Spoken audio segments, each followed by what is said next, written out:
খাবার টেবিলে এই রেসিপিটা থাকলে মাছ মাংস ডিম কোনো কিছুই লাগবে না। বাড়ির সবাই খেয়ে এত প্রশংসা করেছে যে এখন রিকোয়েস্ট করছে আবার কবে এভাবে বানিয়ে খাওয়াবো। তোমাদের দাদা বলে কিনা মাটন কোপ্তা কারি খাচ্ছি, বোঝো কি অবস্থা। আজকে তোমাদের সঙ্গে দারুণ সুস্বাদু লোভনীয় মুখে দিলেই মিলিয়ে যাবে এইরকম কাঁঠালের কোপ্তা কারি রেসিপি শেয়ার করব, যেটা তোমরা খাওয়ার পর বলবে মাটন কোপ্তা কারি খাচ্ছি। তো আজকের এই রেসিপিটা বানানোর জন্য 500 গ্রাম কাঁঠাল ভালো করে পরিষ্কার করে নিয়েছি আর বড় বড় টুকরো করে কেটে নিয়ে একটা মিক্সার জারের মধ্যে নিয়ে নিলাম। 1 গ্লাস জল দিয়ে 2টি সিটি দিয়ে নিতে হবে। মাত্র 2টি সিটি দিলেই খুব ভালোভাবে এটা সফট হয়ে যায়, অতিরিক্ত গলিয়ে ফেললে হবে না, জাস্ট একটু সফট হয়ে গেলেই হবে। কাঁঠালের টুকরোগুলো ওভার কুক যাতে না হয়ে যায় তাই সঙ্গে সঙ্গে গরম জল থেকে কাঁঠালের টুকরোগুলোকে আলাদা করে নিতে হবে আর এইভাবে ঠান্ডা করার জন্য রেখে দিতে হবে। ততক্ষণে একটা মশলা বানিয়ে নিতে হবে। 2টি ছোট সাইজের পেঁয়াজকে ছোট করে কেটে নিয়ে মিক্সচার জারে অ্যাড করেছি আর অ্যাড করতে হবে 1/2 ইঞ্চ মতো আদা পরিষ্কার করে তারপর অ্যাড করবে।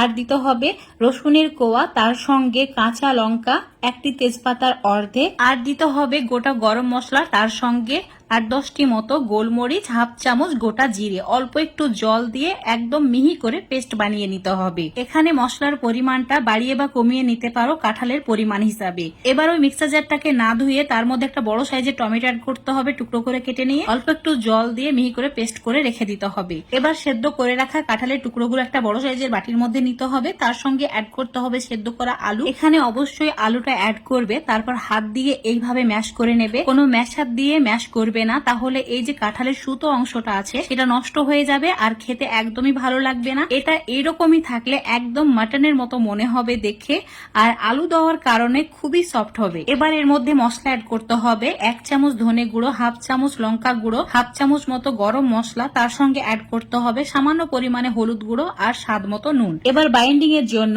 2 চামচ বেসন অ্যাড করতে হবে। বেসনটা অ্যাড করে দেওয়ার পর ভালো করে মিশিয়ে নিতে হবে। যদি মনে হয় বেসন লাগবে তবেই অ্যাড করবে, না হলে অ্যাড করবে না।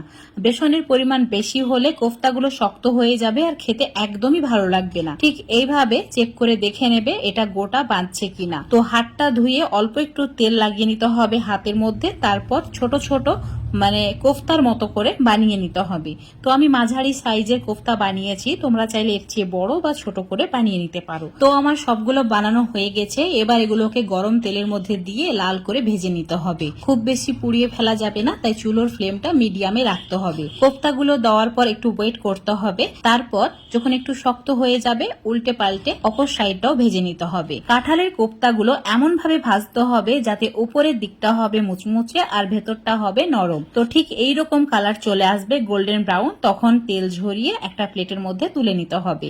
আর যে কড়াই তেলটুকু আছে একটা কাপের মধ্যে ঢেলে নেবে আর অল্প 2 থেকে 3 চামচ মতো তেল কড়াইয়ে রেখে দিতে হবে। ওই তেলটুকুতেই রান্নাটি আমরা করে নেব। এবার তেলের মধ্যে যে অর্ধেক তেজপাতা রেখেছিলাম সেটা অ্যাড করে দিচ্ছি আর এরই সঙ্গে 1 চিমটি হিং, 1/2 চামচ গোটা জিরে আর দিতে হবে যে পেঁয়াজের মশলাটা বানিয়ে রেখেছিলাম সেটা। এবার লো ফ্লেমে মশলাটি তেল ছাড়া পর্যন্ত কষিয়ে নিতে হবে। ঠিক এইরকম ভাজা ভাজা করে নিতে হবে। তারপর অ্যাড করতে হবে 1/2 চামচ হলুদ গুঁড়ো, তার সঙ্গে অ্যাড করতে হবে লঙ্কা গুঁড়ো আর দিতে হবে অল্প একটু ধনে গুঁড়ো আর দিয়েছি 1 চামচ কাশ্মীরি লঙ্কার গুঁড়ো রঙের জন্য। সমস্ত কিছু ভালো করে আবারও কষিয়ে নিতে হবে। চুলোর ফ্লেম লো রেখে 3 থেকে 4 মিনিট অনবরত নাড়াচাড়া করে মশলাটা কষিয়ে নিয়েছি। এবার যে টমেটোর পিউরিটা বানিয়ে রেখেছিলাম সেটা অ্যাড করে দিচ্ছি, অল্প একটু জলও অ্যাড করেছি। এবার এই সময় স্বাদ মতো নুনটাও অ্যাড করতে হবে। কোফতার মধ্যে যেহেতু আগে নুন অ্যাড করেছি তাই এখানে স্বাদ বুঝে অ্যাড করবে। 3 থেকে 4 মিনিট লো ফ্লেমে মশলাটা কষিয়ে নিয়েছি, চারিদিকে তেলটা ছেড়ে দিয়েছে। এখন 1 গ্লাস জল অ্যাড করে দিতে হবে। চুলোর ফ্লেমটা হাই করে দিয়ে গ্রেভিটা ভালো করে ফুটিয়ে নিতে হবে। আর তোমাদের একটা আমি কোফতা ভেঙে দেখিয়ে দিচ্ছি, দেখো কত সুন্দরভাবে একদম ভেতরটা হয়েছে সফট আর ওপরটা মুচমুচে। এমনি এমনি খেয়ে নেওয়া যায়, এতটাই মজার হয় এগুলো। তো সব কোফতাগুলো আমি গ্রেভির মধ্যে দিয়ে দিচ্ছি আর এগুলো হাই ফ্লেমে 2 মিনিট রান্না করে নিতে হবে। তো এখন ঢাকা দিয়ে হাই ফ্লেমে 2 মিনিট মতো রান্না করে নিচ্ছি। তোমাদের আমি এখন 2 মিনিট পর দেখাচ্ছি। দেখো যেমন সুন্দর কালার এসছে সেই রকম দারুণ সুন্দর একটা সুগন্ধ বের হয়েছে। অল্প একটু ধনেপাতা এভাবে ছড়িয়ে দিতে হবে, তারপর ঢাকা দিয়ে 5 মিনিট লো ফ্লেমে রান্না করে নিতে হবে। ব্যাস রেডি হয়ে যাবে দারুণ সুস্বাদু কাঁঠালের কোফতা কারি। দেখতেই পাচ্ছ কতটা লোভনীয় হয়েছে। এটা থাকলে কি মাছ মাংস ডিম লাগবে? একদমই না, এতটাই সুস্বাদু হয় যে ভাত, রুটি, পরোটা, লুচি সবের সঙ্গে জমে যায়। তো বন্ধুরা অবশ্যই বাড়িতে এইভাবে একবার কাঁঠালের কোফতা কারি বানিয়ে খেয়ে দেখবে।